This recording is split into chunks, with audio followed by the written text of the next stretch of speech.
Okay, so today I'm going to teach you guys how to actually research cryptos. I know a lot of you guys constantly keep asking me, Archie, how do I find the next up and coming low cap gems? How do you have such a good track record? And I get a lot of questions on a day to day basis about the actual research process that I undergo to find such good quality cryptos. And in this video today, I'm going to be sharing a few steps, a few tips that I could give you when it comes to researching low cap gems, when it comes to finding the next up and coming projects. So stay tuned and you'll be much more educated about how I find cryptos for the next bull run. So before I go ahead and explain this whole process, I just want to let you guys know that there's a much more detailed 46-minute video / live stream over in my Patreon page if you want to see a much more detailed version of this video with many more points than just the ones mentioned today. So if you do want to go and get, much more information, insights into how I find cryptos, as well as just my own buy alerts and sell alerts, then you can gain access to all of that. It's linked in the description. So on the screen right now, you can see some of my most bullish picks. I got into basically all of these at the all-time lows, apart from Casper and GFAL. Pretty much all the others I bought in almost like the all-time low or very close to the all-time low. And, that is a result of intense research and a clear checklist and criteria that I look for. You have to be able to brush things off the side. You have to be able to really just make decisions very quickly. And there's so many cryptos out there right now that it becomes so time consuming if you actually manually read the white paper of every single crypto. No one who's successful in crypto reads every single white paper. You need to be able to make quick decisions to choose whether one makes your potential research list or one doesn't make your potential research list. Okay. So I've got 4 main points here and I'm going to explain each and every one of them.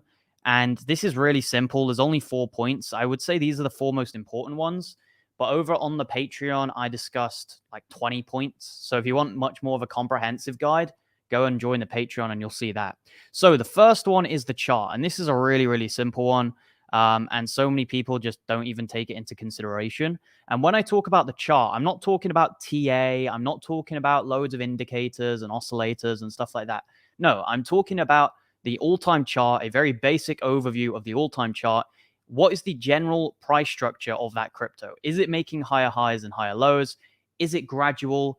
Is the current price higher than the launch price? Because that indicates that it's, a gradual growing chart and it's not just a pump and dump from launch.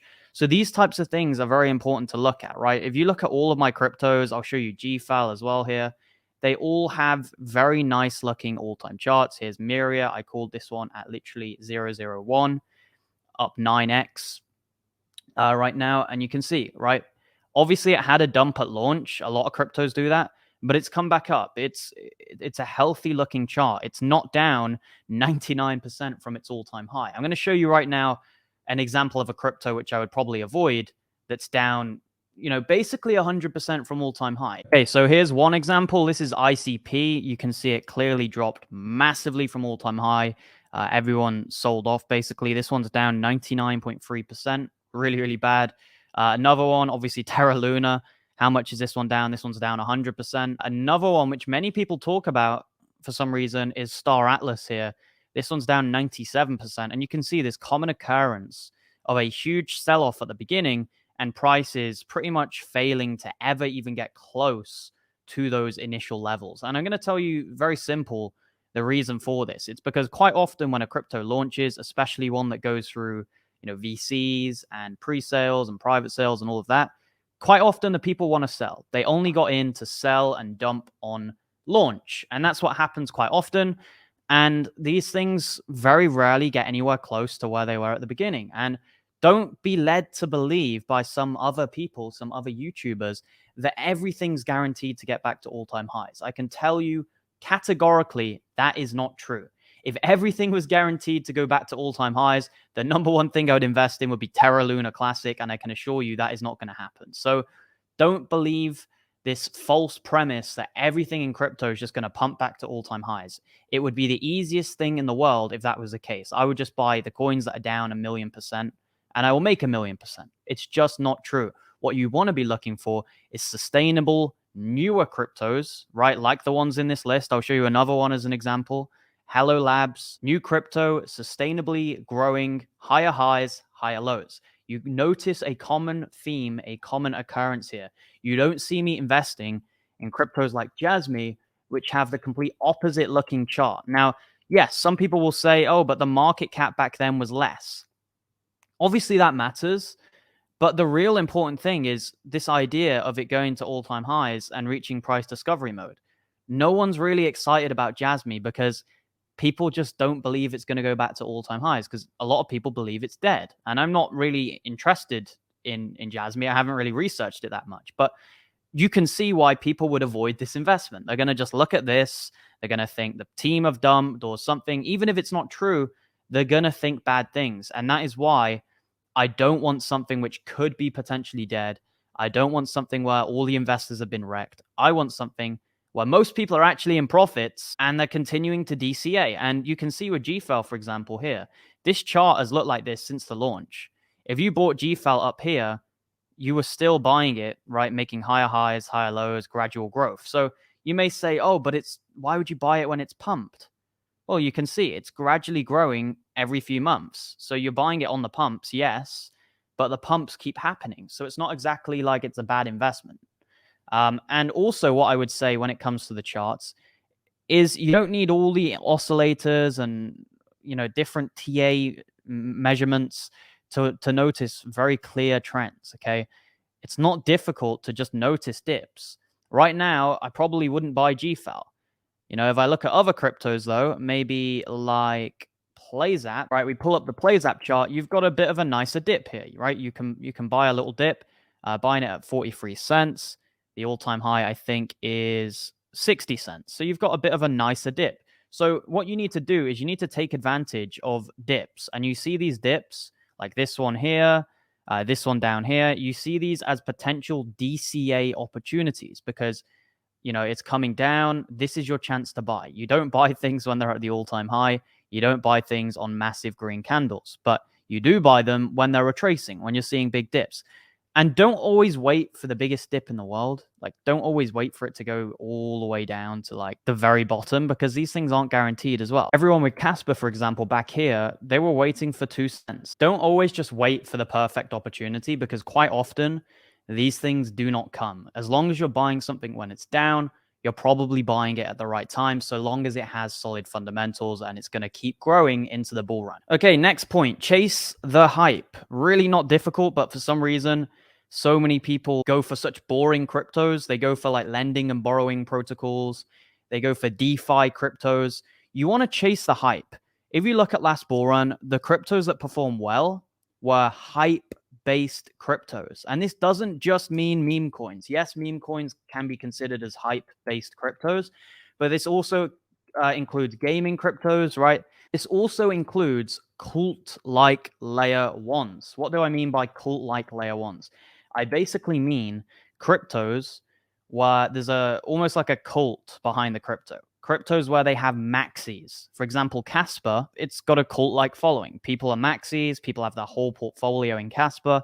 They don't really care about anything else other than Casper. You see the same with Solana, for example. Even though I'm not the biggest fan of Solana, I acknowledge the fact that it has a community and it does have a cult-like following. Same with even Cardano. So these cryptos did really, really well last bull run, Solana and Cardano, because they had such big followings and people were buying in, right? And of course, retail will pump the bags of institutions and all of that. So these cryptos had such good bull runs because they had hype, right? If something's just boring, no one wants to buy it. And you may say, well, the institutions want to buy it. But yes, what do the institutions want to do? The institutions want to dump on retail. Okay, they don't want to dump on each other. They want to dump on retail. And at the end of the day, retail are going to be the ones that pump the bags of institutions, and the institutions are going to look for things that retail will actually buy up. So it all kind of works and links in together. And what I would say is you want to chase the hype. You don't want to go for boring cryptos. You want to go for things that get people excited. If you look at the website of Gala, for example, I'm not the biggest fan of Gala now because of the current circumstances and events. But if you look at Gala, I can see why this blew up last bull run because it clearly brings in hype. You've got really good graphics. You've got a really good website. It looks like you're just going on to Netflix or Epic Games or something like that. So it gets retail especially hyped up. If you look at the website of something like Jasmy, I mean, who's really excited about this? You know, the website isn't that good. It's just got team members, and no one's really getting hyped up by this. You know, maybe a few crypto nerds, but most people aren't really interested in these things. Most people aren't in crypto for the tech; they're in crypto for the hype and for the gains. And most people, you know, they would always choose Gala or a GFAL over something that is just loads of esoteric jargon on the website. Okay, so the next point on my list is a team. And what do I mean by this? I mean a good team that's doxed and they've got experience and they're not here to scam you. Okay, I'm going to show you a good example here. GFAL.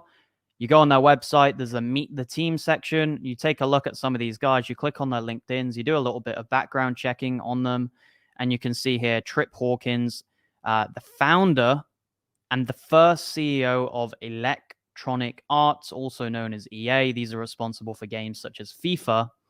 And you can see his education is Harvard University. This really can't get much better as a guy behind a crypto project. So these are the types of things you want to look for. You don't want to just see a few randoms behind a crypto project. You want to see people who have made it in the real world, because this also shows that they're liquid as a business. They can actually afford things like centralized exchange listings. They can afford to market their crypto, which is all crucial to the success of a cryptocurrency. If the team are just a bunch of nobodies, you know, a bunch of normies, where are the funds coming to push the project? Where are the funds coming to market it and all of these things? So for me, a crucial element of a crypto success is a team who have experience in the real world and are fully doxed. A cartoon picture of a donkey or a horse doesn't count as a doxed team. You need to have an actual photograph of the person. They need to be doing AMAs and they need to have a clear profile on LinkedIn. And finally, you want your cryptocurrency to ideally have one or more centralized exchange listings. Now, the problem with going for cryptos that have none, and I'm not completely opposed to this, is quite often they will just never have any. So, for example, there's a crypto here called Kopi, and you can see they've been around for what is it, 2 years, and they still haven't got any centralized exchange listings. Now, they probably will at some point. I think they are getting one soon, but you've had to wait so long. Like, you've been holding this for 2 years and you haven't been in profit basically until now. And you're just breaking even after 2 years of the crypto existing. So I want cryptos that straight off the bat have centralized exchange listings. Doesn't have to be a Binance, doesn't have to be a Coinbase. In fact, I don't want it to be Binance or Coinbase. I want it to be the smaller ones, because then that shows not only is the team legit because they're managing to actually get a listing on an exchange, but it also shows that there could be future ones to come in the bull run. So here's an example: PlayZap. You can see they have KuCoin, they have Gate.io, and they have Bionomy. You don't have to have 100 listings, but to just have a few, maybe KuCoin and Gate, maybe MEXC and KuCoin, maybe BitGet and Bitmart, just to have a couple of somewhat reputable exchanges goes a long way when it comes to me researching a crypto, because it shows they're liquid, it shows they're serious, and it shows they actually want to market their product. So many times I've heard crypto founders say, we're just focusing on the tech. We don't care about marketing. We don't care about getting exchange listings. We're just focused on the tech. And while this could be a good sign of professionalism, at the same time, I want to make gains. I'm in crypto to make money. I'm not in crypto for the tech. So I want to see the intent of a team to market their product, market their crypto, and therefore get more money invested in it, and therefore make me more money as an investor. So that's going to be it for this video. If you did enjoy, please make sure to leave a like and subscribe. For the past few months, I've been talking about cryptos, which have absolutely exploded. You can see here 3 months ago, Casper and Hello, Miria. I was pushing out a lot of these cryptos. I'm up 5 to 20x on. So I definitely recommend subscribing and also joining my Patreon page so you gain access to these cryptos when I personally buy, which is pretty much always at the bottom. So you can also buy at the bottom. If you join the VIP, you also get my secret watch list, so you can gain access to all my cryptos before I actually go and buy them. Thank you guys for watching this video. If you did enjoy, leave a like and subscribe, and I'll see all of you guys in the next one. Goodbye.